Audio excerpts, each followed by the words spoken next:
This is Platemark. My name is Ann Shafer, and I am your host. I'm an independent curator specializing in prints and printmaking, and this is Series 3 of Platemark. It consists of interviews that I'm doing with people who occupy various roles in the print ecosystem, and that ranges all over the place from artists to printers to publishers to gallerists to curators and beyond. Today's guest is Valpuri Remling, who is the printer and workshop manager at Tamarind Institute. So if you ever have heard anything about lithography in the United States, you'll know about Tamarind. It is a school and gallery and publisher that is attached to the University of New Mexico. And it was formed in 1960 by June Wayne. It has a storied history, which is fascinating. And part of their mission is to not only provide education for future master printers of lithography, but also to produce artists' editions. So Valpuri is on the artist edition side, and she's in the pro shop, as they call it. She's got great stories to tell, and I hope you will enjoy it. She is a delight. Okay, let's see, housekeeping. I identify as a cis-het white woman, and I use the pronouns she, her. I record Platemark in Baltimore, Maryland, the land of the Piscataway Conoy people. Images that we talk about will be over on the show notes at platemarkpodcast.com. And also a note, if you value the content that I am producing here at Platemark, please consider donating to the cause. Go over to platemarkpodcast.com and hit the support and donate button. Your help would be truly appreciated. I think that's it. Let's get rolling. Valpuri, it is lovely to see you. Thank you so much for coming on Platemark. My pleasure. I've been wanting to talk to you for a long time, actually. This is like a dream come true for me. Can you introduce yourself for the audience? Sure. My name is Valpuri Remling, and I am a collaborative lithography printer at Tamarind Institute in Albuquerque, New Mexico. There's more to it than that.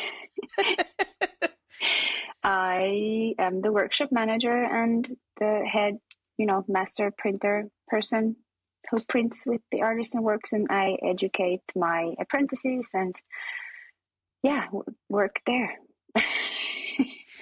But okay, so maybe we should tell everybody that Tamarind, I think everybody knows this, but Tamarind is a workshop that was established in 1960 by June Wayne, and it was built to train lithographers as collaborative printers moving forward through time. Yes. And you guys have continued to do that for a long time. But that means that you are not only collaborating with artists that come through, but you're teaching all of those people how many do people come through every year? Well, I don't teach the class.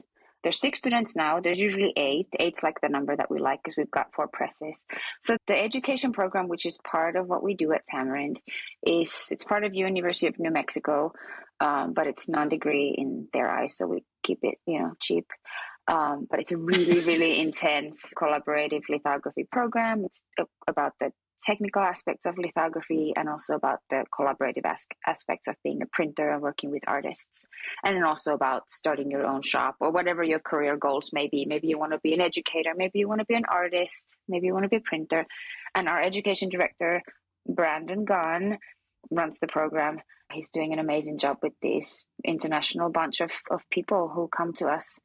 And then my side of the shop, we kind of have like identical shops, like identical spaces. Mine is a little cleaner. Divided like a street printer. Divided by a stone storage in the middle of the shop there. And I get to choose of those students of Brandon's at the end of his 2 semesters of who really want to pursue the career as a collaborative lithographer and have time to stay in Albuquerque for another year. They can apply to stay with me for 12 months to really get deeper into the collaboration with the artists and into, getting more technical, just being like thrown into situations less predictable and really do the real thing. So those are my apprentices. And at the moment, I have 2 apprentices. I have Erika Lynn Conant, who is from Maine, and she's finished her PTP this May. And she's only 23. She's amazing. She's really risen to the occasion. She's great. She's got the right attitude. She's hardworking, humble, has fun with it, takes it seriously at the same time, that kind of perfect combination.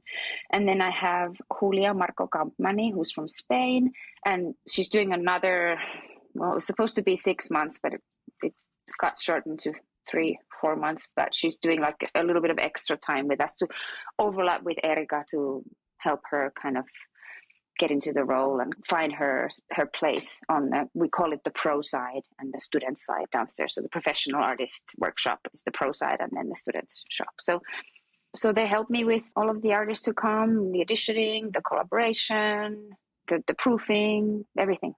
They also do a research project over something that interests them. Some of them do something more like delving into archives. Some of them do something really technical, whatever it is that they are interested in and what's happening in the field. Materials are changing, or they're testing something new, So that's a big component of the year with me.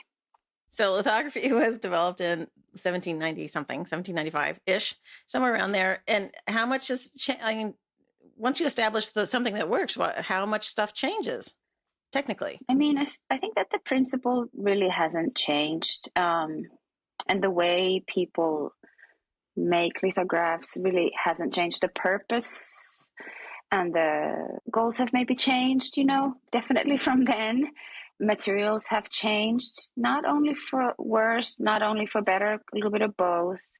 People who make lithographs, that pool of people has definitely changed. There's more women now in the field too. And yeah, but lithography, the chemical aspects of stone lithography really hasn't changed. I mean, those limestones haven't changed in millions and millions of years. So that the gum arabic hasn't changed, so. Is it possible to make it non-toxic? It's possible to make non-toxic lithography. You can use different matrices. You can use different soy oil-based solvents and stuff. Is it possible to do what we do non-toxic? Maybe not. Is it possible to do all different techniques? No. And I think there's room for that development. And some of my apprentices are doing projects. Actually, Erika is doing a project around that now too, thinking about the aspects. Again, I mean, it's an ongoing research project for sure. I would think it would go on and on. Yeah. So you would use a Bavarian limestone. Yes. To draw on, a very smooth, lovely textured one. People, if you've never seen one, go find one and feel it. But when did they start using the aluminum plates? It's aluminum, right? Yeah, in the 1800s already. Yeah, mid 1800s. Yeah. We didn't really use them as much in Europe because we had so many stones. I really only started using the plates when I attended Tamarind after my MFA. I had never touched a ball grain plate before because we had so many stones. And also, I'm always fascinated by this because I watched a video of it the other day. This whole idea of flattening the aluminum with the ball grain, like how does that work? Yeah. And I said we didn't. I mean, Europe did obviously use plates, and it was definitely very popular in England, especially. But the ball grain or the graining plates, is that what you're talking about? The one that they had at Tackage? I mean, they have those little portable ones too. People have at home. You use those steel balls and sand and water so that you get that kind of stochastic pattern on it. Natural kind of pattern that it's not machine made. Like you can also get those plates that work for lithography that are machine ground, like they have a crosshatch, if you will, like they have lines. But you kind of see that pattern on them then. So it's nice to have something that resembles the natural surface of the stone.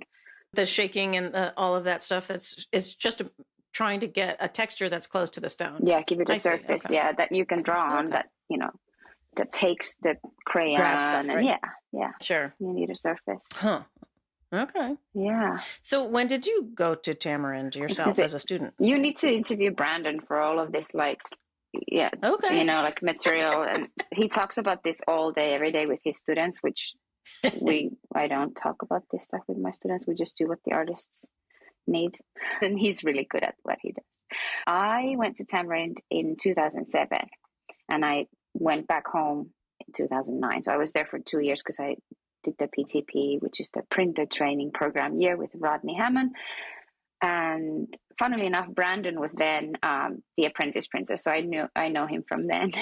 So we're back there together. And then I stayed for another year to work with Bill Lagattuta, who was the master printer then and many, many years before and many, many years after. He was there for 27 years, I think.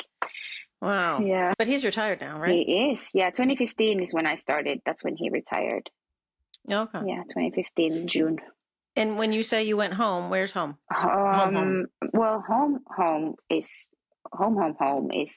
Rovaniemi, Finland. But I've moved out of there when I was 20, just turned 20. But home is Helsinki, Finland. That's where I lived before. Oh, wow. And then now I'm at home. So this home. Now you're at home in Albuquerque, home, right? home. No, I'm in Placitas is where we live. Well, outside, north of Albuquerque. Like a small town.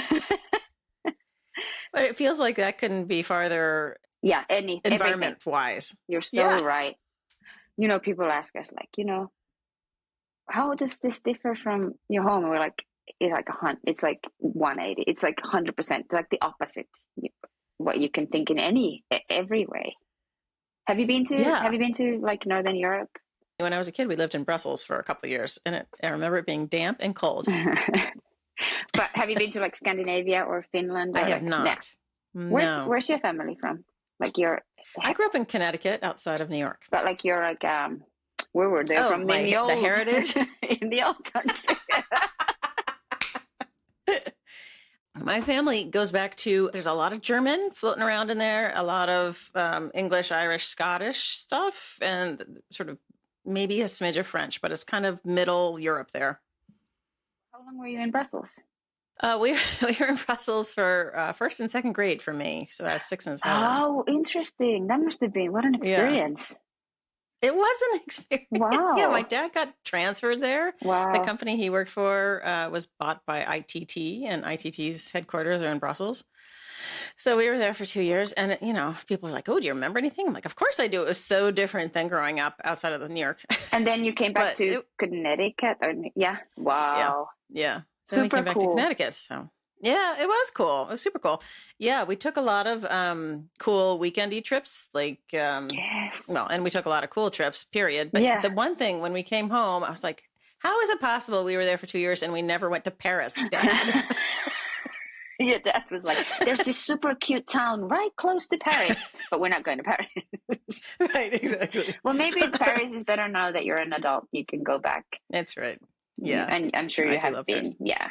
So I have, yeah. Good. Yeah. Well, no, but Scandinavia, it is on my list, I have to say, and you're the perfect person to ask where I should be heading first, because it's there's so much to see. There is so much to see, and Finland's not really considered Scandinavia, where we're in our books there, but like Fennoscandia, and it's similar in culture but different in language and kind of a little bit tradition also, but yeah. It's like Finland's not a place, but like Norway, Sweden. Yeah, don't go without consulting me. Surely. Okay. I'd like to make sure you don't go into like a really boring town in Finland that like, it wasn't nice. You hate Finland now. Oh. I'm the unofficial ambassador of Finland and Finnish Lapland. That's where I'm from. I'm from the Arctic Circle. Oh my Finland. God. Yeah. And my family, my grandmother grew up even further north by the Barents Sea. And when she would tell stories about her youth, she would say, when we moved down south, which meant to the Arctic Circle. Oh my God. This like gives you a perspective of like where my family's from. I'm not sure I could handle the dark, honestly. But then you get the full sunshine 24/7, in the summer. So it's a trade-off. Right. It's a trade-off. Yeah. You can't have one without the other, and the other is Oh, okay. Or the one, whichever one of those is the positive. They're both really cool. Right. When you were a kid, are there artists in your family? How did you figure out you were artistically inclined? I figured out, my mom's definitely always been, and my dad, they were both always very encouraging of us to do whatever, we felt like doing. And I suppose, my mom, we had a lot of kids, my mom kind of ran this at home, I suppose you'd call it daycare, but we had kids that would stay at our house. So there are a lot of projects that we would do. I remember she would roll out this roll of newsprint like on this corridor that we had at our house, and we would just like drawing on the newsprint. And I was always very into drawing, but tracing was a big thing for me, which now I'm laughing sometimes, like now I get paid to do this. Like I would just trace things from the magazines, and coloring, like that was really more my thing, I suppose. I would always draw these very sad and kind of gloomy trees. These trees of the sad lands. It was like my mom would put them on the fridge. Even though I was definitely not a sad child, I was a happy child. But then in our elementary school system, we have a chance to choose or apply. I don't really remember how it went, but on third grade, you can kind of go into like a music class or an visual arts class. So I went to like an art class. So I had a little bit extra art classes, more than maybe another class that wasn't fine art. So I enjoyed it always. I don't really know. When you look back to like, you're like, how did you end up here? You can find a path, but is it really? You just kind of weave away things that maybe actually had a big point, a big influence in your career path, but you just don't see that it did. So it's hard to look back afterwards and figure out how did things really go. So I don't really know. Well, the answer could be it was always part of my the thing I love to do, Yeah, for sure. It was always okay. That's my answer. It was always a part of the thing that I like to do. I mean, I did too. I loved art class, and I hated all the academic subjects always. Yeah, I was like I really liked English. I really liked like languages and Finnish and chemistry, crafts. What? Mm-hmm. And crafts class. Oh, cooking and the sewing and knitting and that stuff. Huh. I was not a super fan of school ever. I was never horrible at school. Were you like a nerd? Were you like super school? Like, wait, are you a nerd? I think you could call it. Well, I mean, I always loved being at school. You did? Yeah, I loved the structure, and I loved, I was like being in the mix with the kids. Yeah. Hated the structure. Hated that someone telling me. And sitting down. I don't think they need to sit down in chairs anymore in school like they did when we were kids. I think that Finnish school is now like, oh, you can lay down if that's how you learn. And we were like, sit down, Yeah. And I was always really bad at sitting down. I'm still bad at sitting down. Do you have what we now know to be ADHD? Like so many women I know? I really don't. No, I'm good at concentrating. But I need to maybe be moving around. Sometimes hyperconcentration is a byproduct of AI. Oh my God. Yeah. I don't. I have nothing. I'm really just super regular. Super regular. Pretty mellow. Yeah. You know what I mean? Like. Yeah, I guess I was sort of a nerd. My brothers we were all musician-y sort of nerd, band, choir, theater nerd types. Yeah, my brothers still play their instruments and they still sing, which I find kind of amazing because I don't do either. You don't? I was going to ask if were you in the band? Yeah, I play the oboe. Ooh. Were you ever in a rock and roll band? No, I never went that way. I played a little guitar, but I was full in on James Taylor, not on, ska, whatever. Ska, whatever. I mean, I don't even know what to call them. But I hear you're a music fan of some hard things. Well, I'm not heavy metal, but did I hear that right? Well, I'm not like Finland is a big metal country, obviously, but I was never super into that. My husband is he's a straight edge Deadhead. That's a combination that he is nowadays. But we're both really into the Grateful Dead now that we live in the US. It's a new thing for us. Like when we moved here, I could talk about that for too long, so I won't even start. Yes, I really am into music. I love music and all sorts of different kinds of music. And yeah, listen to really broadly. I do like punk music. I do like the Grateful Dead. I love rock and roll. I love funk. I love disco, like Oh gosh, wow. I love dancing. I love singing. I do. I love dancing too. Yeah, I Yeah. love dancing. Yeah. I mean, I'm not great at it by no means. By dancing, I mean jumping up and down. That's my dancing. You're not doing choreography, is what you're saying. If there's one thing I'm really bad at is following choreography. I cannot. It's just there's something about I don't understand my body in relation to someone else's body that way. I just don't. I don't. I suck at that. Should practice. That's interesting because well, maybe that would help, but I always think of the printing, that when you're auditioning that you here comes my cat. When you're auditioning that you are trying to reduce down to minimal moves, and I'm minimal really steps. good at that. But if someone else told me like, this is how you do it, that would be, I used to dance ballet. Look, so I have grace, and I have body awareness. I do Pilates. Like I'm very, very aware of how I'm moving in that space. Not, now that I say I'm not clumsy, my husband is going to be like, you're so clumsy. I'm always like, how did I get this big, massive bruise? It's like under. Because you work with 100-pound stones. Yeah. But yeah, no, you're right. It's very dance like that, moving around the press, like tight spaces. Yeah. But I'm so aware of my space there around my press at work that I could do it with my eyes closed. Oh, yeah, I bet. It's like I have like these dents on my thighs, on the front of my thighs from leaning against the press. My muscles have literally like created these dents. Isn't that funny? Oh my gosh. My body's morphing, becoming one with my press.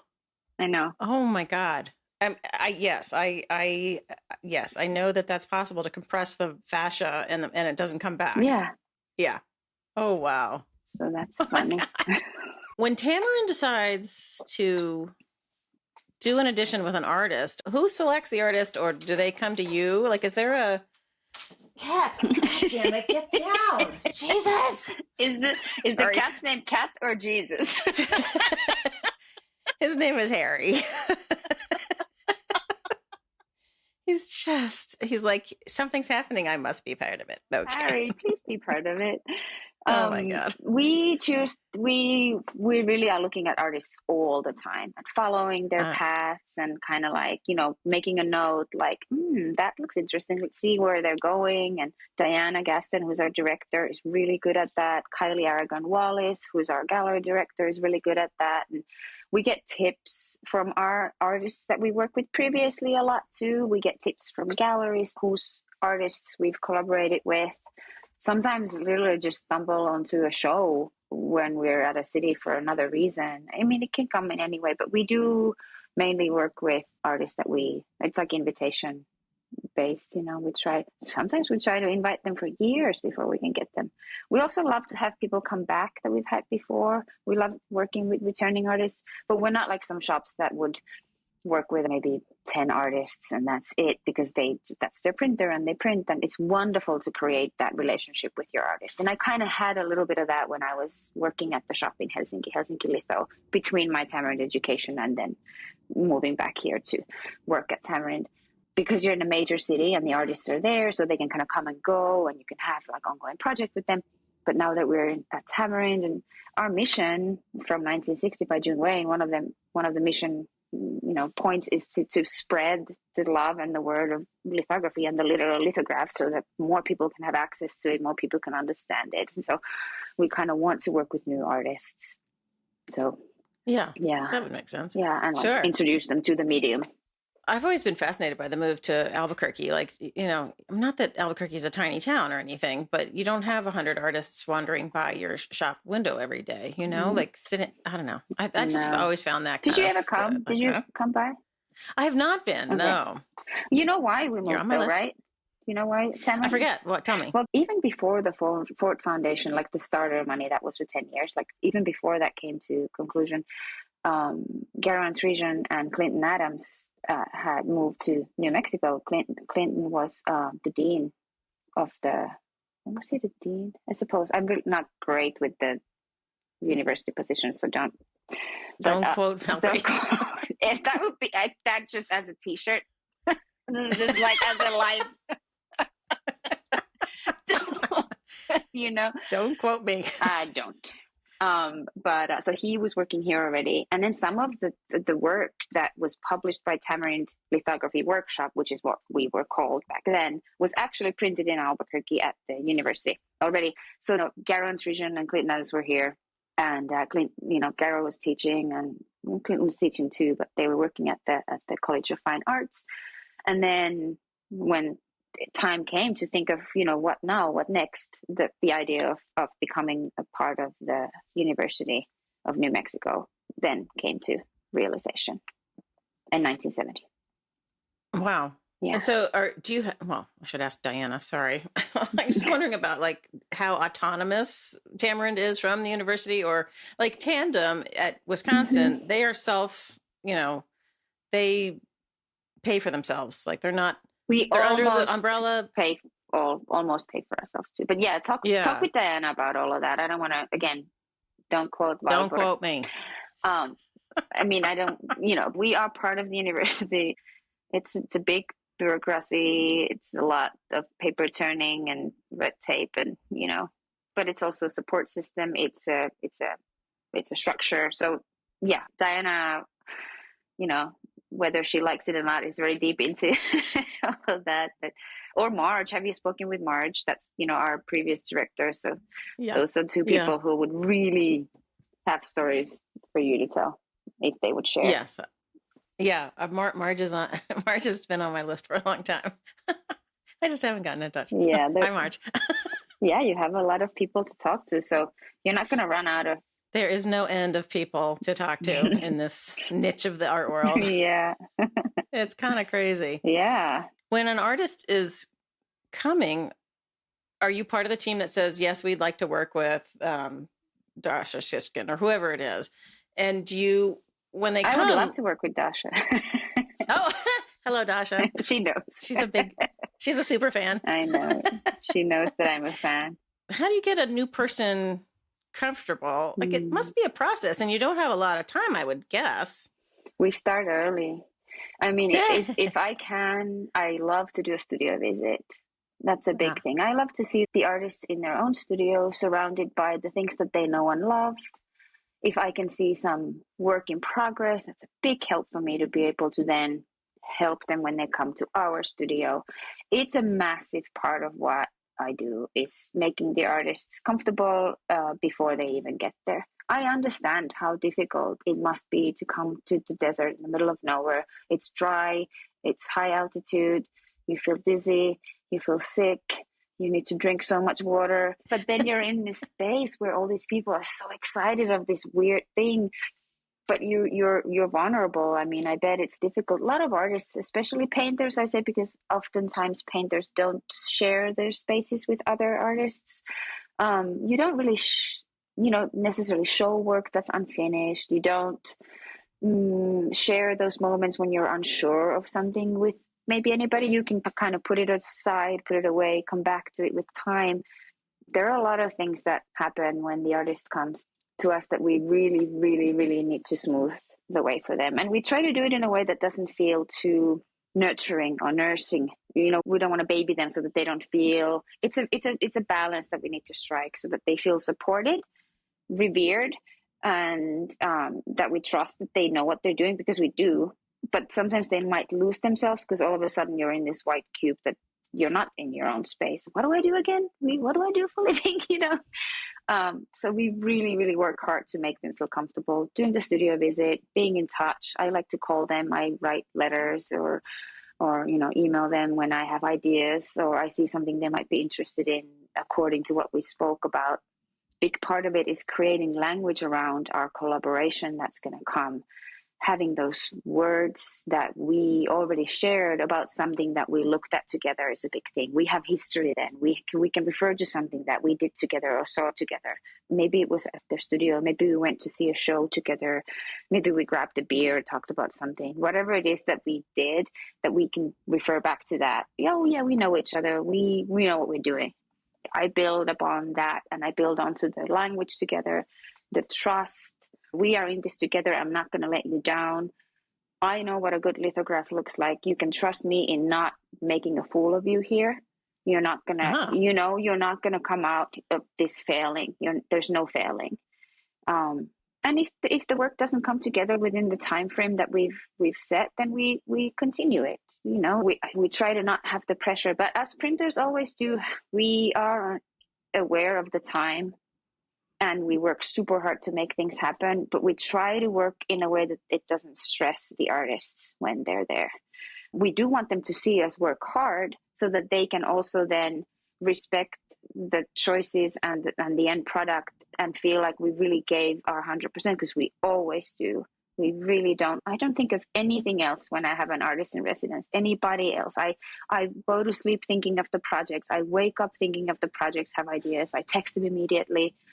Rose P. Simpson did. It's a good idea, good example. I mean, I texted her one morning. I knew she was up because she had a small kid, and the kid's still small, but I texted her. I was like, we should do so and so, and wouldn't it be cool if we? And it was like 5:30 a.m. or like 6. I was like, she'll have her, do not disturb on, and so we did this thing. And then one day she just dropped by the shop, like a couple of weeks after our collaboration was over. She dropped off a box of this T-shirt that just said "Valpuri made me do it."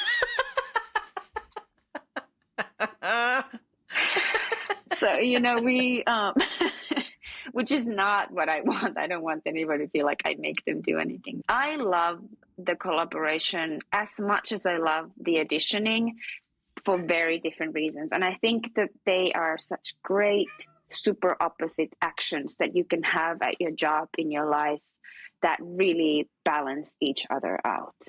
The chaos and the unpredictability of the proofing session, and the having that artists and their persona there in the shop, then to the very predictable, very planned, very clean, very rhythmic editioning. It really both of my, I'm not a big horoscope person, but I hear a lot from other people that that's such a Gemini thing of you, So I suppose just being like the two opposites. Huh. And I love to play. I'm a caretaker. I'm a very major big sister energy. I have a little sister. I'm also a little sister myself, but I have major big sister energy. So I love to take care of the artists when they're there. I haven't talked to every print shop in the country, obviously, but yet, right? Yet, damn it. But when you talk to the guys at Tandem, they have their own relationship with the artist, but they're not doing the sort of. There's as many ways to collaborate as there are printers. Right. So it's definitely like a persona thing. And then also like what this position allows me to do, and what I'm used to doing, what I brought into it, how I was taught at Tamarind by Bill, by Rodney, and all of these colleagues that I admire, like, Robert Arbor, or like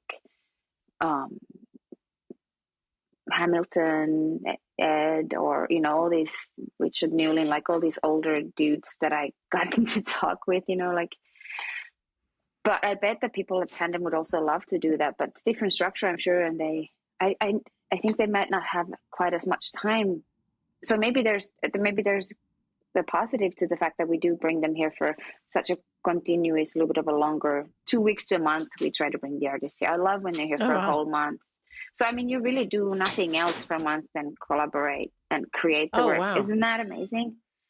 That is. Yeah. I feel like Tandem has them there for 2 weeks or something. There you go. And like, imagine if you live in a big city and you work with artists on and off, they come for an afternoon. Like, I remember that from Helsinki. I'd have an artist, I'd be like, oh, come at 5 p.m. Maybe they come at 10 p.m. for an hour. It's really luxurious to have that kind of undivided attention, because there really isn't much other things going on in Albuquerque outside of the shop. For me, there it's beautiful, but, we really get into it hard, because everybody wants to make the most of it, when you're there. I haven't met an artist yet who didn't want to make the most of it. Oh yeah, that would be crazy. Why would you do it? Yes, of course. Yeah. How many artists do you work with in a year, do you think? Maybe around like 5 to 10. Maybe I say 5 because the pandemic years were a little bit less, but maybe like 8 to 6.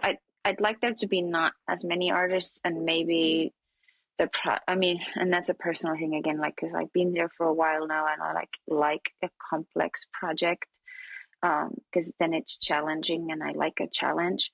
So I'd like to do less artists and more in-depth work that really falls on the same line with their studio work, not copying their studio work, but that it has the same level of whatever it is that is essential in their work, that we can bring that to the lithographs that we make. And I think that can only be achieved with the kind of really in-depth collaboration and really not shying away from doing something unconventional. I think that goes for every printer. Everybody always has to kind of reinvent lithography with each new artist, because you have to find the right tools that fit their temperament, fit their hand, fit their mark making. So you really just have to use your toolbox, which is your workshop, and find the ways for them to be able to feel comfortable enough to make the work that they can feel proud of. And if they show it together with their paintings or sculptures at a show, what else can we ask for? That for me is amazing. If I were an artist and I wanted to get the most out of my time with Valpuri, I would want to come with things so far down the line, as far down the line as possible, but like, what if it's somebody who's doing one of those giant stone, really tight graphite looking litho crayon drawing? It takes hours to do that. Mm-hmm. The creation of the image itself. Yeah. When we have artists who take a lot of time to draw, then we just have to be a little bit more decisive, and maybe hopefully those kind of artists, and I'm thinking about a specific artist when I say this, that doesn't go for everybody, but I'm thinking about a specific artist who takes a lot of time to draw, but they're also very sure of the work they do. They have a specific way of working that I can translate a little bit more easily to what we need to do to make it feel that way, meaning we don't have to try everything under the sun, meaning they can concentrate on drawing, and then we can start creating the other supporting layers, mixing the colors, choosing the papers, thinking about the scale, everything that goes into making it look like their work, so that they can concentrate on a drawing. And we don't have to be like, okay, now the drawing's done, let's try all of these different colors, all of the background layers and all the top layers. We can be pretty sure of what else is going on there. So we can kind of work gradually towards say that the drawing is the key image, towards the key image. Whereas someone who doesn't draw as much and the marks are maybe more gestural, or maybe there's no stone at all, we can kind of throw things together, have all these materials around it that we've created, and then we kind of start putting them together in different orders or different colorways, or pairing things up, or like really creating the material first and then putting it together. Does that make sense? Yeah, no, it does. Yeah, when you were talking about choosing the colors and stuff, and I was thinking, is there ever a time when you run a single keystone and that's it? There is. Yeah. We just did it with Ellen Birkenblit. We just did it with Daniel Orchard. I'm sure we've done it with other people recently too. That's one of the things. I'm really bad at thinking back of what we've done. Oh, funny. I'm always looking forward. My mind is now in like February, March, my artists that are coming. I have an artist come tomorrow. I'm already in my mind thinking of artists after that. I'm so ready to work with my artist tomorrow that it's too late to think about her now. With those thoughts, I thought, and then it starts tomorrow when she starts. We're hitting it, and she can change everything. No matter what I think, it doesn't matter what I think. We can plan with the team. We sit together and maybe we'll do this and this. We just want to be prepared. We want to feel prepared, but we're also super ready to just throw all of that. Okay, that didn't happen. I'm really looking forward always to the next thing. And that's kind of a cool thing about the job too. That's not one day is same to another. It's really fun that way. No sitting behind a desk for you. Except for now. Oh, right. Talking for a whole hour. Good God. Have you ever fired an artist? No. No, I wouldn't. Well, no, that's not even a thing. We can work with anybody, you know.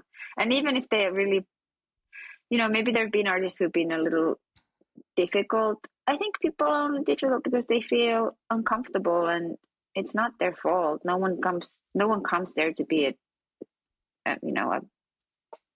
I'm like trying to find a non-derogatory term for that, but like I don't. Diva. Thank you. No one comes there just to be a diva. Everybody comes to try and make the work happen. So if someone's difficult because they're having a hard time, and that means that we just need to be more supportive to them. And I'm saying that like Okay. all elegantly now, but like we truly do that. We truly are that way. Like when they leave, we might be like, "Oh my god, give me." I guess. But then, you just forget about it. And then you look back to that project, you look at the finished print, you're like, oh, that was a fun project. And then Diana's like, was it? I'm like, yeah, I don't remember anything weird about it. She's like, okay, all right. Oh my. It's almost like you forget about how hard delivering your child is. Well, I wanted to on purpose. say that, but I haven't delivered a child, so I didn't want to say something that I don't have any experience of. But how these things are talked about, like, it's almost like we wouldn't have humankind if women remembered how horrible it is to deliver a child. We probably wouldn't have lithographs if we collaborated with lithography. Every printer would just think of the bad ones. There are no bad ones. Every project. I mean, I get to make lithographs. That's at the end of the day, I'm in my heaven there, So no one can. No, it's all good. It's all good. It's all good. Do you ever sneak off and do a little etching or linocut or something? Or are you devoted? Well, Tamarind is a special place in that we are only concentrating on lithography. And before that, I worked at Helsinki Litho, that is also only concentrated in lithography. I did teach at the Academy of Fine Arts in Helsinki, where I also taught planographic printing methods, being offset, lithography and monotyping.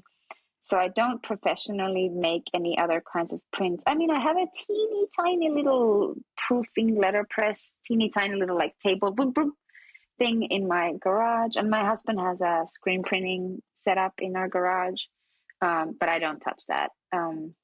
It's his thing. I kind of help him where I can, but I have colleagues who are really good at screen printing that he can ask, from. So no, I don't. I don't. I really like lithography the best. Like even if I were to make my own art per se, that would be the highest, best creation form for me. It's just like the most pleasurable. I understand it. It works for my brain the best. I understand it the best. I love that there are stages, I suppose, in lack of a better word, like that it's not painting. Where like painting, you're just so sure of yourself. You just like take the color onto the brush and then you put it onto the thing. It's like, how can you that gives me, like in print, you can make the shapes or whatever you're doing first. And then next step, thinking about the colors. So it's like step by step, little, how do you feel about like painting? How do you feel about it? Well, I backed into prints from the drawing, watercolor, painting world.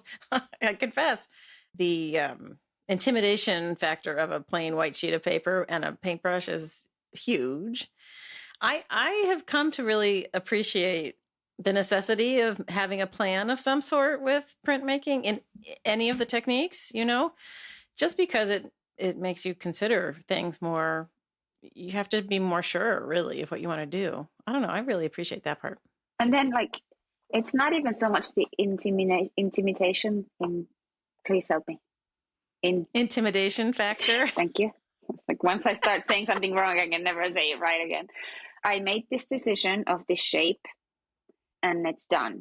And then I get to make another decision with what color, or if another color comes, or what paper it goes on. This sort of like making that decision, being able to go back to it and change it, yes, but it's like one thing at a time. It's almost, I don't know, like having little appetizers. Like, it's just like it's lovely that way. It's not the quality of the image and It is I'm super, super sucker for the flat ink surface inside the paper that lithography gives. Absolutely. That was what sold it to me like 23 years ago. That was why I got into lithography, was really just seeing that color go into that paper, just like part of the paper, becoming paper, not on top of it, but just becoming it in that perfect, like a flat, like a solid. Oh my goodness. I'm literally goosebumps right now thinking Oh my about gosh. it. Oh, wow. Yeah, that's definitely I love the way you describe massive. that, because I tend toward the sculptural line of engraving and etching myself. Mm, I mean, not that I've done them, but mm. the people I've studied have basically been etchers, and the flat planographics, that it always feels flat to me. But thinking of it in terms of it being so incorporated into the paper as becoming one, that I love that description, because it makes it, it's like an activator sort of. I like it. It's good. When you go to see like an exhibition or like a museum show, usually museum show, do you gravitate towards all the work on paper first? And Oh, then absolutely. Me too. Usually I'm counting how many are on the wall at any Well, given that's the time. curator in you. Yeah. And then I'm looking at the labels to see if they credit the publisher. Again, but I also go to the work on paper. There's just something about it. Yeah. I look at the paintings too, but maybe it's just that I don't have that kind of intimate relationship with it, so that the understanding and I don't share enough history with painting to have that kind of relationship with it. So Right. it's really my lack, I'm sure, or my loss. But I try. I find contemporary painting sometimes to be, I kind of walk by it a little more quickly than other things. But like if you put me in front of, a Manet still life, and I'm looking at how in the world he painted the level of the water in the crystal vase, I'm just like, Did you what just the go in New hell? York? Did you go see that, I Manet? haven't seen it. No, no. Me neither. Did I you didn't. go? No, I didn't. No, I didn't. Too many people. That's what I was thinking. but Yeah. but I saw a lot of good art that trip too. It's good gallery shows.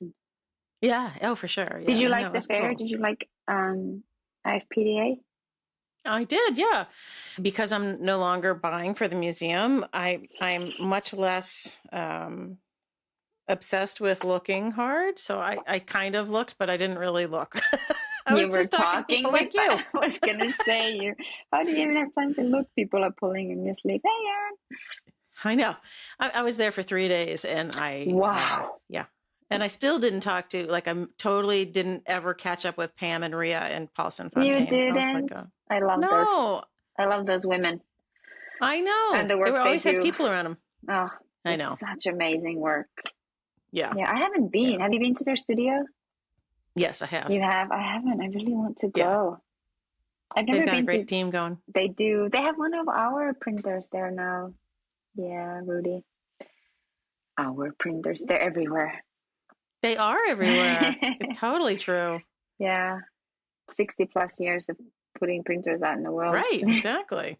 And 8 people a year, that's a lot of people. Yeah, and most stay. I mean, by the time you come to Tamarind, you're pretty much sure that that's the only thing that you really can think of yourself doing. So most people who have gone through the program are still involved with printmaking in one way or another, or in multiple ways. Like many of my apprentices have many positions and many jobs. I was listening to your talk with Phil Sanders, and one of my recent apprentices is working with him now, which is amazing. Oh, yeah, yeah. But Lindsay's doing other things too. So, and Alyssa is Right. running, she's at Flatbed, and, like She's lovely. oh my gosh, isn't she just Yeah, Alyssa's lovely. so lovely? She can't Yeah. help herself. Yeah, I think there are people like that. Can't help themselves. She just And can't. Elise was also lovely before Alyssa. Yeah. Nice Yeah. people. Yeah. It's so nice. Yeah, I went to Flatbed for the first time a couple weeks ago. My husband and I flew down to Texas to visit with my brother and his wife. Oh, wow. Yeah, so we went down, and of course we bought something. Nice. Oh, I'm so glad. Good. Yeah. Can't help myself. What do you have Supporting behind the you ecosystem. on the wall? This is behind me is a print by a student from Micah, the long one. Yeah. It's 5 plates and all the machinery interacts with each other. He's no longer making work, which makes me nuts. Oh, And then I was like ready to write their name down. Like, what is this? yeah, Adam Ostreicher is his name. And then this one that's on the floor still is still wrapped in plastic, and it's an etching by True Ludwig, who is my SME, my subject matter expert on the history of prints. It's me. And it's Jackie Kennedy holding the body of JFK after his assassination as the wow. Pietà. Yeah, Ooh, it's heavy. My husband's like, I don't want that in the house. I'm like, well, it'll go in my office then. I love it. Yeah. Yeah. I mean, that's how I started, really, was collecting things from the students down at the art school, like a $250 gorgeous etching from, like, okay, I'm going to buy that. And then it goes from there. Were you in Micah as a teacher? No. It was because I was a curator at the museum. I always hosted classes, and that's how I met True in the first place. And so when he was teaching, he had an etching only class that he called Grounds for Celebration. The work that came out of that class was great. So I actually have work from a couple of, probably 5 or 6 of the students from that class. Yeah, nice. From that period. I had 3 people in my Tamarind PTP class that were from Micah. Oh, is that right? Mm-hmm. Half of our class, Mingwon Kim, Alexander Schwenke, and Patrick Smichek. Oh, Patrick. Mm-hmm. Yeah. Yeah, we were classmates at Tamarind. Oh, nice. Half of our class was American and half was international. I actually wanted to ask you about that because if I'm reading the fine print on the history of Tamarind correctly, the whole purpose of it was to save the industry in America itself. Understanding that France has a huge litho history and still does, but it's fascinating that now it's half international. It's interesting. I mean, it's fascinating that it started like with those, European printers coming there, but it's the only education program of its kind in the world. So, I find that amazing also, that there aren't more. I mean, I suppose there's probably a studio in Tokyo where you can go learn mokuhanga, but yeah, because it's a difficult thing, because learning something really thoroughly, a craft like that also is like psychological, because you're thinking about the collaborative part of it too. I mean, it takes years. I mean, you're always learning, you never stop learning. I mean, that goes for everything, but having that amount of information put into your brain and body in such a fast pace like we do at Tamarind, it really does wonders. You do learn so much during that 2-semester period. It's not like your art school experience. It's very different. Because you're not working on your own work, so you're not ever set that nobody says, go sit in your studio for an hour and think about what you want to do. Yeah, I suppose so. But they do like really long weeks, the students in the studio, in the workshop. Is it chemistry first and then? Yeah, it's a lot of chemistry all the time. Chemistry comes in everything because it's a chemical printmaking method, so you can't really go without it. But, it goes, there's a structure of like, you go stones and plates and etching, and then comes paper, then comes ink mixing, with color inks. And how do you think about mixing colors, both like mixing the ink and then both mixing them on the paper in the artwork? There's so much that goes into it. And then comes the whole collaborative part of it, like how do you work with an artist, and what are the things to consider, and what are you bringing into it? What is your role? It's a lot. It is a lot. And some of it, I feel like it has to just be who you are. Oh yeah, absolutely. It's the biggest thing about it being a printer. It's really just like being you, just being authentic and genuine in that interaction with the person when you're collaborating is a big thing for sure. And everybody has their own strengths, because you're bringing your life experience and work experience, education experience, art experience, everything onto the table as the printer. So everybody's very unique. People are always like, oh my God, it's shit, like Oh, I work with Valpuri. She's like the best. Like she was amazing. And it's like I'm not really that amazing or the best or special. It's just that when an artist has an experience with a printer, they feel that way because they're like, how is this person so, they know so well what they're doing and so attentive to my needs. It's because of that education and experience that us printers have. You'd go to work with any other printer, you'd probably say the exact same thing about them. There's a lot of artists that we work with that quote unquote print around. I don't know if it was Jeffrey Gibson who kind of like started the phrase. I think it was like, oh, I print around. Maybe it wasn't Jeffrey, but it was someone Oh, else. I haven't heard that one. That's great. Yeah, Print isn't that good? around. I print around. Everybody that they work with, they just have nothing but good things to say about, Right. Well, you wouldn't survive as a collaborative printer if nobody could work with you, right? I don't know. Maybe not.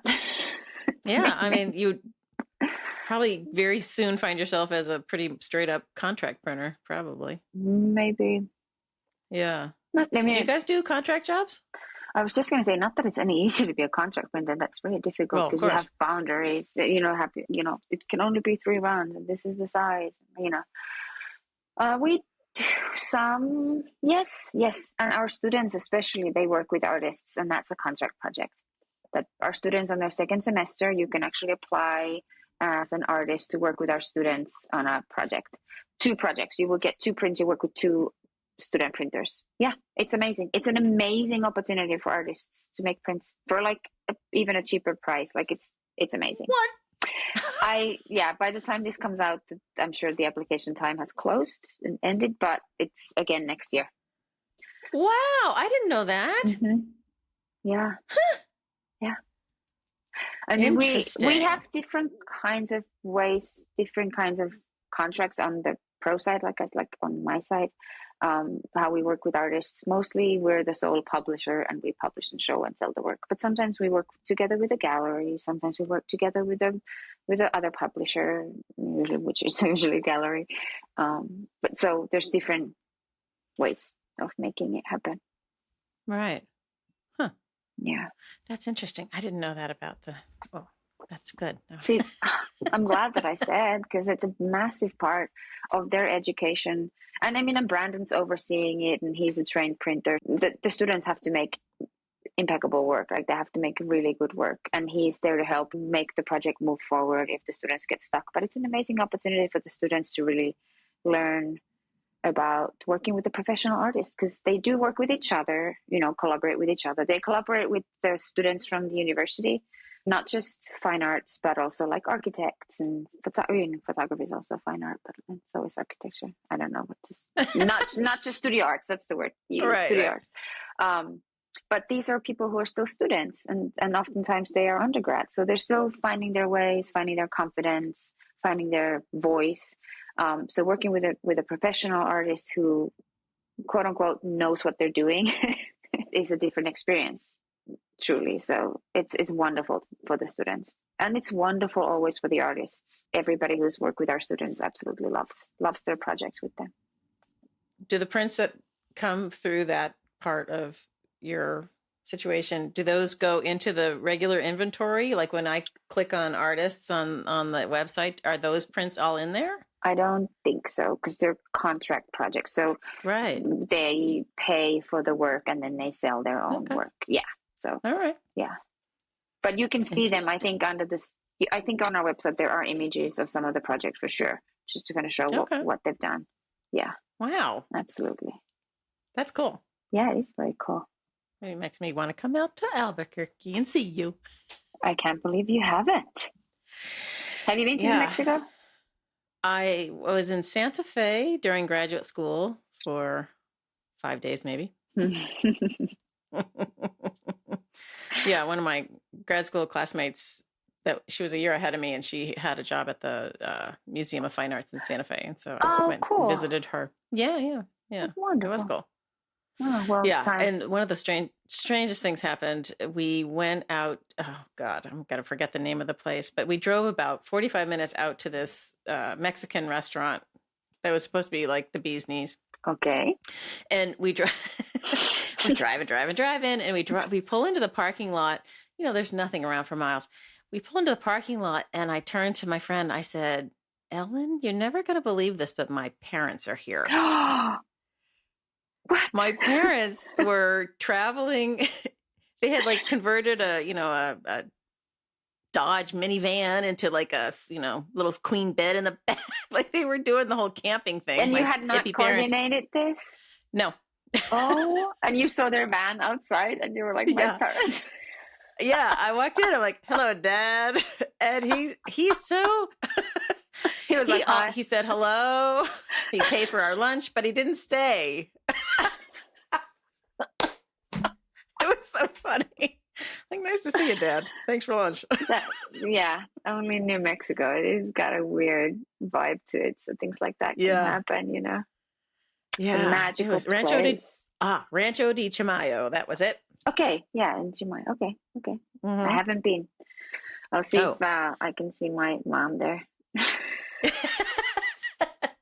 You still have family in Helsinki, though. Everybody's we moved our mom. She was the last one to leave the Arctic Circle to come down. She also lives in Helsinki now.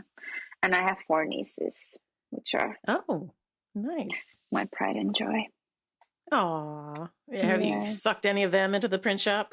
Yeah, my eldest niece did her first lithograph at age of 5 weeks. And then that was when she was an artist collaborating with me. And now when she came not last summer, but the year before at age 8 or 7, she printed her own edition from stone, blend roll and everything. Blend roll? Wow. She wanted a blend roll. I was like, yeah, we can do that. She's like, could I have this color and that color? I'm like, funny, you should ask. Yes, you can. Yeah, she was printing, so I no big deal. Oh my God. That's hilarious. I don't know if she's going to go into the art route, though. She's very crafty and arty, and they all are, but well, the little ones, who knows what they're so small, but yeah, she's 9 now, but she's a genius baby. Oh, she's maybe becoming the president of Finland. I was talking to Deb Cheney, and she was describing Stefan's special talent as a chromist, like looking at something and visually his own brain figuring out how to separate out. Do you guys do that? I mean, every printer does that. Everywhere we go, we're like, how'd you print that? We're like, look at anything. How'd you print that? How'd you print that? But Stefan is obviously a trained master at that, because that's what he did. Like he physically did that also. Like he separated when they did work that was more maybe representational to something that already existed, he also did that kind of stuff. So yeah, I think he's probably going to be super master at that. But of course we have to think about these things. We couldn't do our job if we didn't think about that. No, but that seems like a brain space that etchers don't have to tread into, I mean, I guess the screen printers do. And we do it as a practice. And we kind of like, that's how our brain works, but not often do we have an artist coming with an idea that is full color and all the, layers are there, like all the colors that they want to see are there. They usually, we kind of come to the final work together. We create it together from the beginning. And then in the beginning, we really don't even know what the end result is going to look like. They don't, and we don't. And then at some point, we kind of both think that we see the same thing, but we really don't. And then we differ again, and we come back, and then we just realize that, oh, this is what it is. This is the thing we created. It's not what I envisioned. It's not what you envisioned. It's what neither of us could have done alone.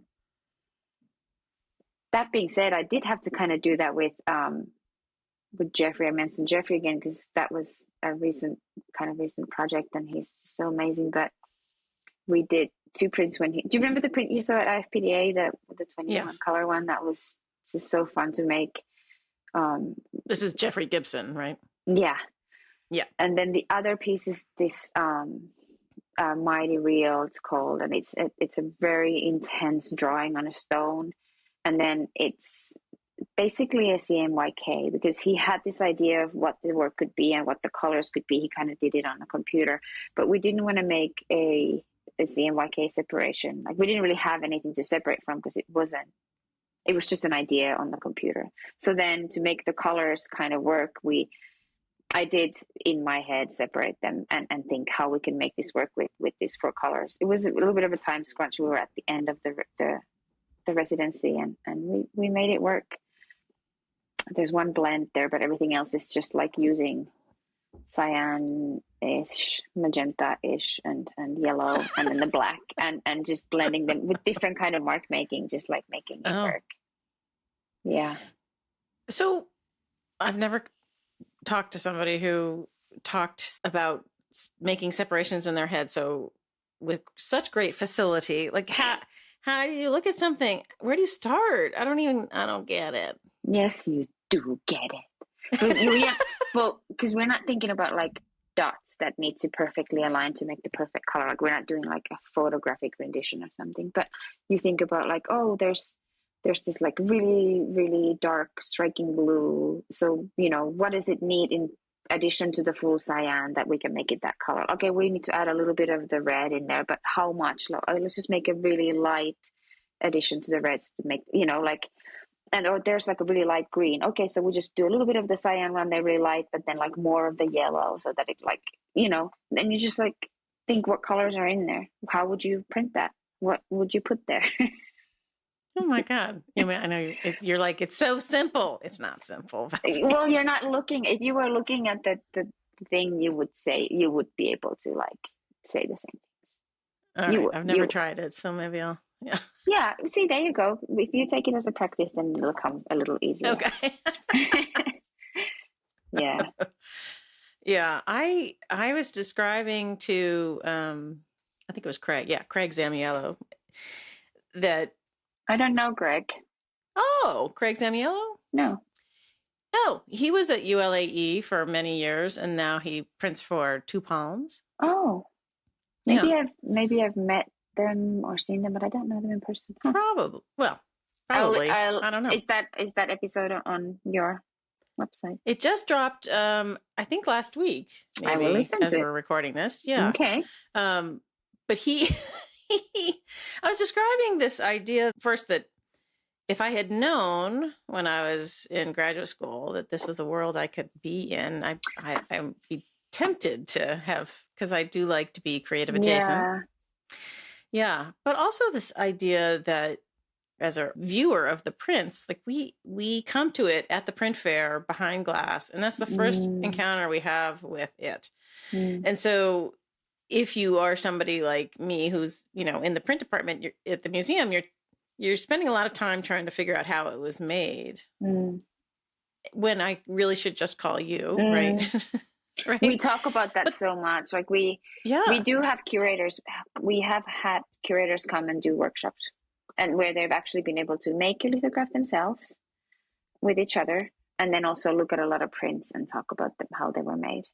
And Tamarind really set the standards for documentation for fine art lithography. So like there is a documentation sheet for each and every Tamarind print that you ever see. It may be a proof or part of the edition that you can find it. You can reach us and you can have it. So there's no mystery. Right. There's no secrets in how things were made. Right. Of course. But there's more to it than just, this is the layer and, Valpuri did her masterful color separation idea thing. But there's all the stuff that, but there's the capturing the esprit de corps as you're doing it and the relationship with this, the stories like we do write them too. That. We write them down as well. We do we write like the sort of feeling of the collaboration also. We make a little note of that, like, oh, they were wonderful, this was how the collaboration went, it was wonderful, or this was challenging, and like this happened during, like, it was the time of the eclipse, like whatever comes to mind when we're doing writing the doc sheets, we do make a note of that. That's good. Yeah. But no, you're right. And even though we try to make the explanations kind of easy, but it doesn't say like, oh, we went on a drive between Santa Fe and Madrid, and we saw the evening sky starting to turn this and this color, and then the artist saw those, and then he took them to the workshop and wanted to, we don't, those are the things, how things happen. Like those don't always go into the documentation, right. I suppose. Right. But yeah, I remember Phil saying that in his episode, like, just call the printers. Like, just. Exactly. Yeah. Exactly. It never occurred to me to do that. Yeah. so Well, funny. maybe call Ben, call our curator. He's gonna be, yeah, printers forget, maybe on purpose also. We don't print and tell. You're just moving on to the next thing, I There think, you really. go. Yeah. Yeah. Oh, that's funny. But that's actually something that you said made me think of, like, how do you like end up to this when there's not that many opportunities to find a shop and become an apprentice as a young person, and then just pursuing that apprenticeship for, a decade, and then just kind of like taking it on from there. Like, because a lot of time I get asked, like, oh, are you an artist as well? And I'm like, well, not really, but I mean, I did work as an artist too, but like, I do have an education, whatever that means. But you do have to be in the art somehow, and it's hard to find to this field if you don't have an education in the arts, and maybe specifically in printmaking, and specifically have a professor or teacher who knows about collaborative printmaking. That's why I really try to do as many talks to schools about collaborative printmaking as I can. And I love that these online and like webinars and stuff are a thing now, that I can do those and really talk about that, so that art students understand that that's also a thing that they can do later on. They can work with a printer, or maybe they can pursue becoming a printer, but both ways, really. Just as they think about working with someone who casts bronze, or like they wouldn't even start thinking about doing that on their own. And I feel like a lot of painters, especially who paint, they could really make amazing and maybe even more successful works of art by printing, but it's not so accessible. Paint and paper or canvas is very accessible, but finding a space where you can print is harder. So just understanding that you have opportunities. Like, there are printers, Tamarind trained printers too, everywhere, especially in this country. There's actually a map online on Tamarind's website where you can find any Tamarind trained printer who's running a workshop or teaching a class. I think that's brilliant. Yeah. Yeah. I do. Yeah. I think and I've talked about this with many guests about how we're at this sort of moment in the print world where some of the big shops are transitioning, people are retiring, dying, however. And however you retire. However you retire, right. And that, some of the smaller shops don't have the wherewithal to become bigger shops. Like, there's kind of like there's no medium-sized one. And so, yeah, we got to encourage people to keep it going. Oh, thank goodness you didn't ask me about how do you solve that. Yeah, but I agree. Well, you guys are doing your part. Well, we try, Yeah. We try to keep the medium alive. I mean, it's I don't know if this goes with the whole, whenever you're an adult, you think that the world is crazier than it's ever been in the history of humankind. Because I certainly feel that way right now. But then I ask people my senior, like, do you feel like it's crazier than it was when you were in the 40s? They're like, no, I was crazy then too. It's like the same crazy.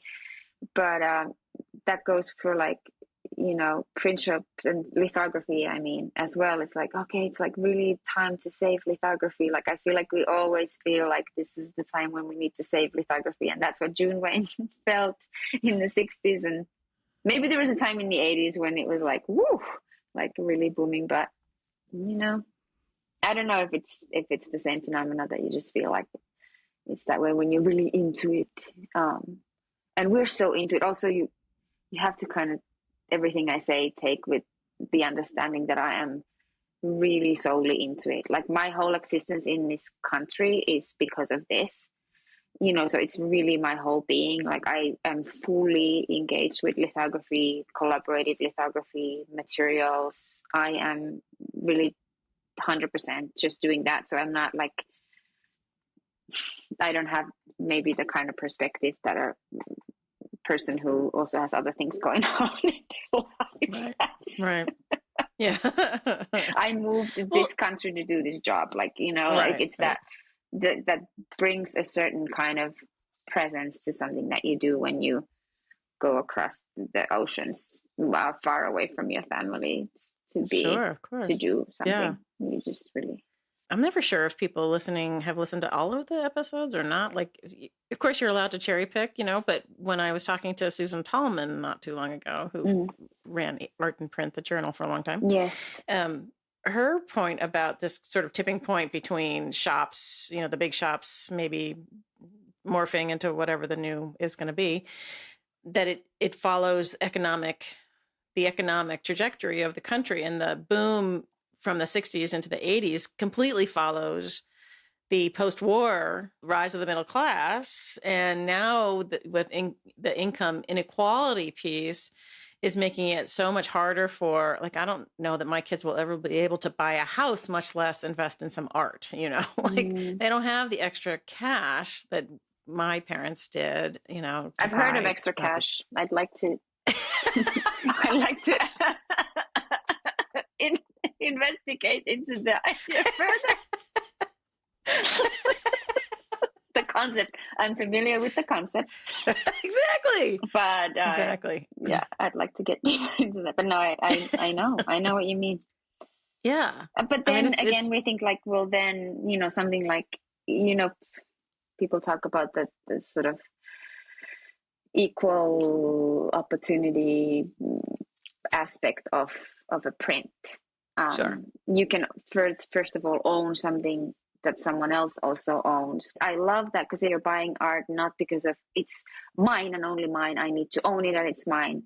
Like you are holding something no one else can have. Like, because I have money, I have something that no one else can have, which is a different kind of idea of buying art. But then you buy something that you love, and it's not that expensive. Maybe you don't have to like choose between that and a car.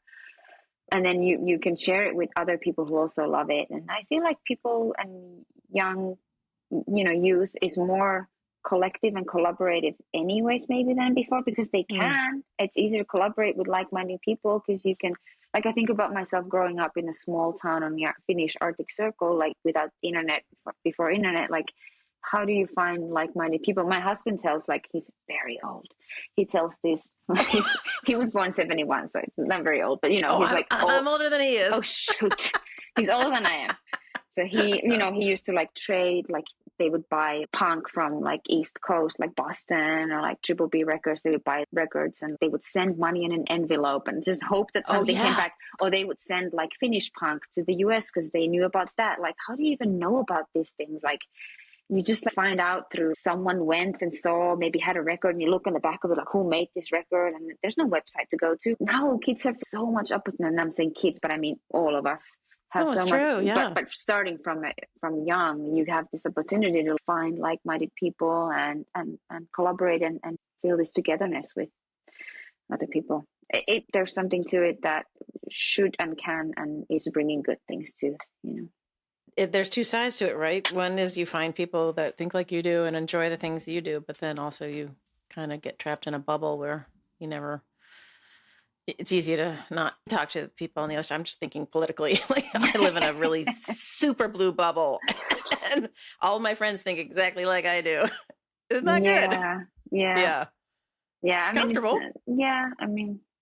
There's so much. Right, exactly. Again, I came from another country to do this, and I just do lithography. It's all good. Yeah. All good. All right. Is there anything else that you want to share with our folks about how to follow you or find you? Are you active on the webs? Me personally, pretty boring on the internet. I am on Instagram with my own name, but it's mostly pictures of my nieces or plants or animals around where we live, or Grateful Dead concert, or the Dead and Company concert photos. No, I do post. I lately only started doing a little bit posting projects that we do, but Tamarind Institute is on Instagram. Tamarind Education is on Instagram. That's where you can find like latest of what's going on the student side and what's going on in the professional side of the workshop. I think Tamarind's on Facebook too, for sure. And obviously our website has better quality photos of the latest work that we do and where we're showing. We're going to go to Miami in December, and then we're going to go back to New York for IFPDA 2024 in February. Oh, So, are you? Okay. Yeah, so if you want to see things, and you can always reach out to me about printing things or whatever lithography related material questions or whatever on Instagram, on messaging. I am very open to finding the right people to ask, directing you to the right place. I don't have all the answers, but I know a lot of people who can help. Who do you reach out to when you have a question? Oh, everybody. I like to talk to Steve Campbell because he's right there. Mm-hmm. I'm pointing towards Santa Fe. Steve's definitely a good source. He's been boiled in many soups. And that's definitely not a saying in English. Not that I said that's a Finnish saying, but I think I was wondering, like, I haven't heard that one before. Is not when I said that. But I got that. It was a good image. I like it. I like to talk to Robert Arbour, definitely a super big idol of mine. Bill's right here. I could always talk to Bill Lagattuta. I could always reach out to Rodney. I reach out to my teacher and my colleagues back home, Matti, Hintikka, and Kalle. I reach out to my apprentices a lot because they're in the field, they're seeing other things. You kind of talk about bubbles, like I'm in this bubble. I really need to learn from my apprentices who go out, like, okay, what we did when you were here. Tell me something new. What are new materials? What are new things? Have you had a trouble with this? We also have a Tamarind Printers Facebook group that is pretty active, where you can ask questions from each other. Tamarind trained lithographer printers to save a safe zone. I mean, Deb knows everything. I mean, all of us Tamarind printers, we talk to each other for sure. That's nice. Yeah, I know. Yeah, absolutely. I talk to other podcaster. Yeah, there's only one. Oh yeah. It still shocks me that they're literally 4 podcasts about printmaking. Will you list all of them so everybody can please, and I can write down if there's some that I don't know about? Will you list them, please? Oh, well, there's me and Miranda, hello print friend, and we do very similar kinds of things, although we kind of circle each other in, it's like a Venn diagram. We intersect on some people and then we're out here. And then there's a one called The Unfinished Print, but he, I forget his name, he focuses only on mokuhanga printing. Oh, wow. Yeah. How interesting. And then there's the 2 artists up in Portland who do newsprint. I've heard of another printmaking podcast. Oh, but I don't, tell. Oh gosh, now I have to find it. Remember what I said about names earlier? Yeah. There's a ton of like, artist studio, general creativity, come paint with me, educator. The Printcast. Oh, but he's not active anymore. Okay. Nicholas. Yeah, no, he's not. He stopped in. But there's lots of episodes online that you can listen to. There are episodes archived. Yeah, but he's not doing it anymore. I see. Pretty sure. Also, there's a song called Printmaking by Jeff Resnick. This is what they said when I searched for Printmaking podcast. I've never heard that song, and I probably never will. There's a band in Lawrence, Kansas that's called, what is it called? It's a bunch of printmakers, and it's it's somebody in the a la Poupées or something. Wasn't there a band that Michael Krieger's students had wherever he was teaching then? Maybe it was in Kansas. Don't quote Valpuri.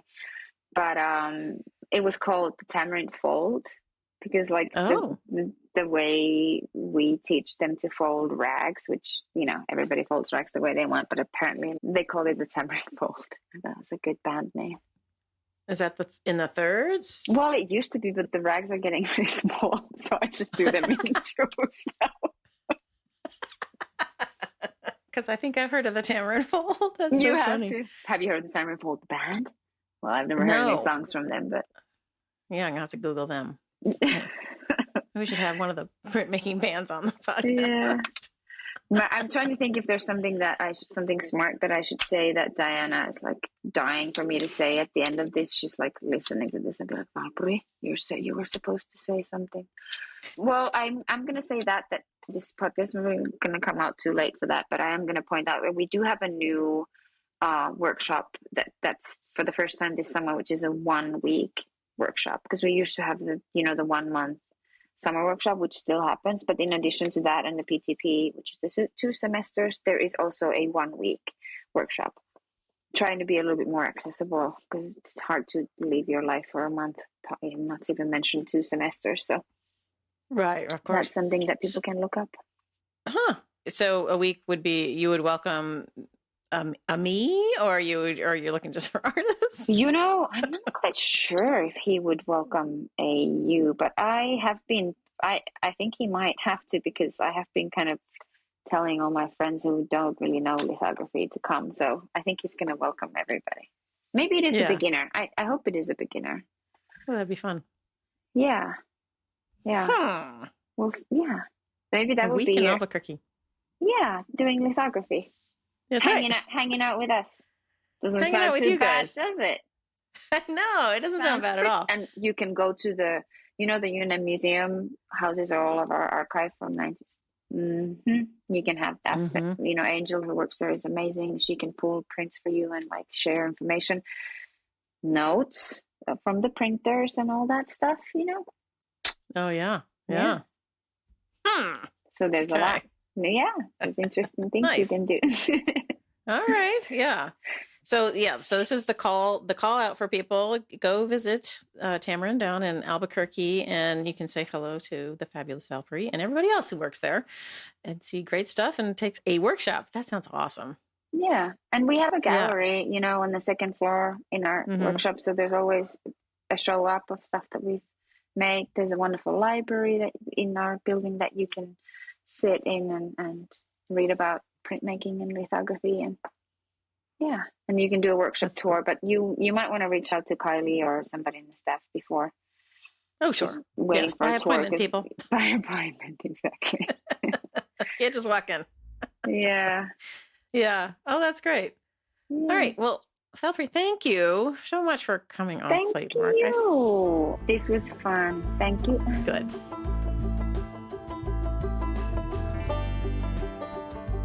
Thank you for listening to this episode of Platemark. I hope you enjoyed it as much as I did. Valpuri is lovely, and I hope to be able to talk to her again about more things that they're doing down at Tamarind. Let's see. If you value the content that we are producing here, please consider becoming a monthly subscriber at $5 a month. That would be most helpful to me, and I would appreciate you helping me keep the lights on. Before we go, a series of thank yous as usual. One to Valpuri for being a wonderful guest. Thank you so much. And also one to Michael Diamond for the use of his original music. One goes out to Dan Fury of Extension Audio for his help with sound issues. I'm terrible at it. And also one to Skip Barnhart and Lee Turner for sending in soundscapes from their studios for our startup. All right, I think that's it. We'll see you next time.